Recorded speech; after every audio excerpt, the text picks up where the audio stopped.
La investigación como estrategia pedagógica en ondas se plantea como la estrategia principal del programa para desarrollar su apuesta de ser un programa de formación. Y en ese sentido, la investigación como estrategia pedagógica de entrada, hay que decir que no es solo aprendizaje por indagación, y que aún teniendo elementos del aprendizaje por indagación, se diferencia de él. Quisiera plantear primero lo que diríamos de dónde sale la problemática. Creo que a lo largo del siglo XX se ha vivido un replanteamiento muy interesante sobre la investigación. Un replanteamiento que yo diría que tiene tres lugares. Primero, un replanteamiento de lo que serían las epistemes clásicas en las cuales se había movido la investigación.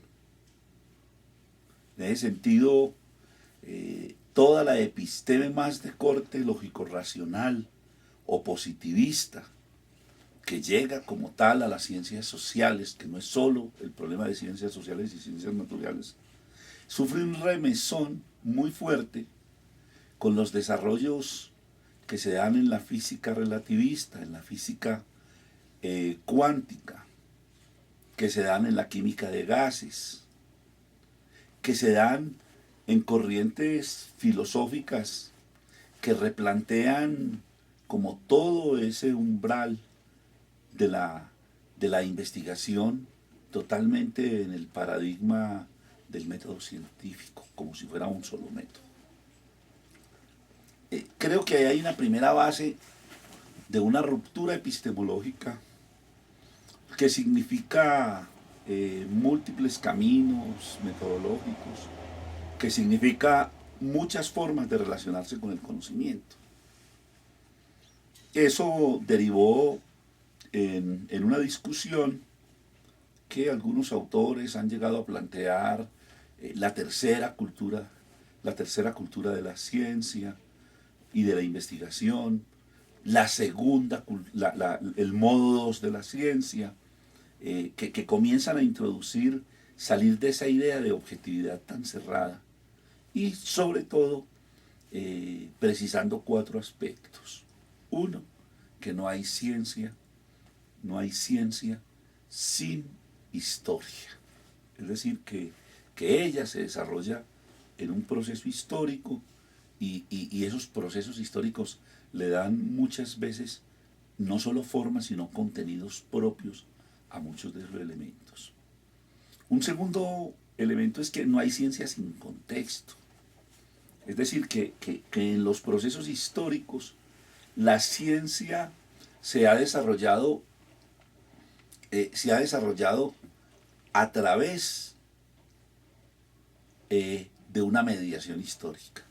Es decir, que no es en el aire, que no es un conocimiento puro, sino que está en ese proceso. Lo tercero es que no hay ciencia sin lenguaje. Y cuando se habla del lenguaje, son los lenguajes propios que se han constituido en cada una de las disciplinas. Pero lo interesante es que esa ciencia sin lenguaje, el lenguaje también hace visibles los intereses desde los cuales construye la ciencia. Y el cuarto aspecto es que no hay ciencia sin poder. Es decir, que en la constitución de la ciencia se juegan poderes del más variado tipo, desde formas del micropoder que enfrenta a académicos por situaciones personales, por procesos organizacionales, hasta las formas del poder que jalona que la investigación y que el conocimiento vaya en un lado o vaya para otro e intente servir a esos intereses muy específicos. Creo que hay un primer bloque de replanteamiento de toda la idea de ciencia e investigación a lo largo del siglo XX. Pero un segundo elemento muy fuerte es que hay la emergencia de una serie de métodos, y una serie de métodos que dan cabida a que la separación sujeto-objeto, que durante mucho tiempo había estado en todo el corazón del proyecto, comience a sufrir un replanteamiento. Y unos replanteamientos que significaba tocar el método y ver sobre el método algunos elementos. Pero esos replanteamientos se dan desde la química, por ejemplo, con Prigogine, todos los replanteamientos que tienen algunos de estos físicos que han venido trabajando lo de la física cuántica, pero también en ciencias sociales los replanteamientos adquieren características, por ejemplo, de lecturas latinoamericanas, tipo la investigación-acción, no solo latinoamericanas, sino mostrando que había una relación con el mundo del sur que constituye esos procesos de otra manera y que hay que hay una manera de pensar que comienza también un cuestionamiento y es la matriz eurocéntrica. Todos los pensadores y toda la estructura del conocimiento es europeo. Y después americano. En cuanto en alguna medida significaba las formas del poder de ese tiempo. Todas estas líneas que desde América Latina, de cierto pensamiento asiático, cierto pensamiento africano, viene a cuestionar, decide buscar también unas matrices epistémicas de otro corte.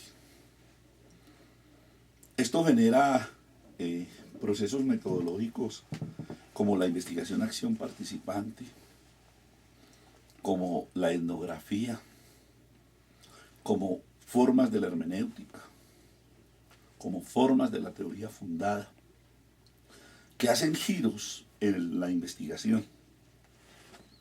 Y hay un tercer elemento investigativo que es totalmente clave y es el soporte sobre el cual la globalización se constituye.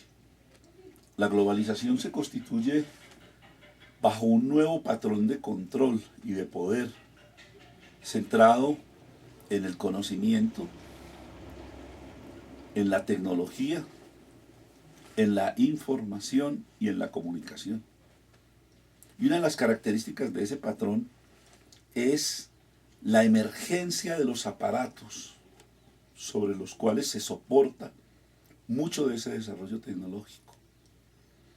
Eso hace que a la vida cotidiana vaya mucho de los elementos de la ciencia y muchos de los elementos que configuran ese pensamiento, haciendo que muchos de estos aspectos, si se saben trabajar bien, hacen que la ciencia, que el conocimiento esté en una relación mucho más cercana con lo que pudiera ser las culturas en su vida cotidiana, en su quehacer cotidiano. Esos tres elementos producen un giro en la manera de entender el conocimiento. Hacia la década del 60, ese replanteamiento significa una mirada del conocimiento que modifica la manera como se relaciona con él la escuela. Le coloca una crisis muy fuerte a la escuela, porque hace que todo el modelo de la instrucción, que es un modelo fundado en la organización de la repetición del saber que era verdadero, ahora entre por unas líneas de un saber que se construye, de un saber que está en permanente constitución, de un conocimiento inacabado y de un conocimiento que comienza a tener una velocidad inusitada en su desarrollo, en los múltiples laboratorios que ya no son solo los laboratorios de las universidades, sino los procesos de investigación que se dan en muchas instituciones privadas, en muchas instituciones de las grandes transnacionales. Comienza a generarse un conocimiento que va a una velocidad en la cual el conocimiento anterior no estaba.